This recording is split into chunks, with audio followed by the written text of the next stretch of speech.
Time now for a check of weather. Meteorologist Andrew Whitmire joining us. Andrew, the high heat that expanded this week was really the storyline for many of our viewers this past week.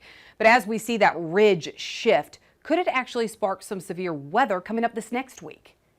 And time, we continue to again watch this area of high pressure, this big heat dome, all thanks to this ridge that is built across much of the lower 48. And luckily, as we go throughout this Sunday, we're going to start to see it backtracking just a little bit back off further towards the south.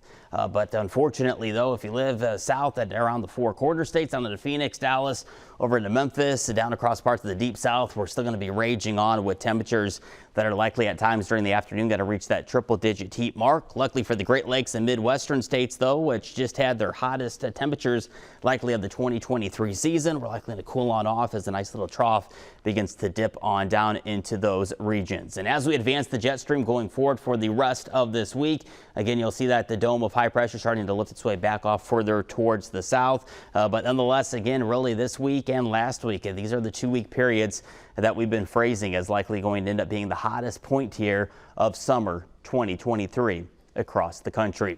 And we will have to watch out for a few stronger storms where we do have that ridge of high pressure colliding with, again, that trough here. And as we go throughout this week, we are going to be watching parts of the central plain states, which really does need the moisture here. Hopefully, again, we can squeeze out some timely showers and thunderstorms as these greens and yellows tries to work their way right along the northern and eastern side there of that ridge as it begins to try to break down and retract just a little bit further off towards the south here as we go throughout this week. Looking at the latest root zone map here, again, we are watching for the potential here for some timely rains once again for parts of the central plains and parts of the central parts of the Midwest, which really do need the moisture, and we really need the moisture up along the Pacific Northwest as well, where you see those deeper and darker reds. That's again where we're watching for some very dry to extreme conditions. And looking at the latest U.S. drought monitor, which was just released this past Thursday, again, our attention, which has been kind of our attention all the way since March in the spring months.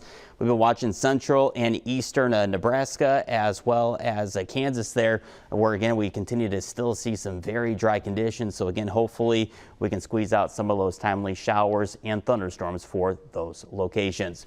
Look at our precipitation outlook here as we get ready to turn the page here to a brand new month and kick off August here.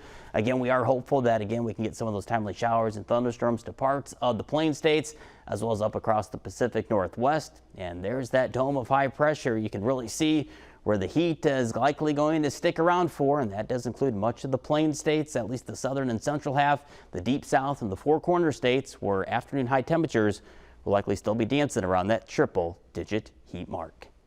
Thank you, Andrew. Well, the weather plus escalation in Ukraine, how much of an impact did those two major events have on the markets this week? And what are our analysts keeping an eye on this coming week? Dan Fossey and Alan Brugler, they join me next.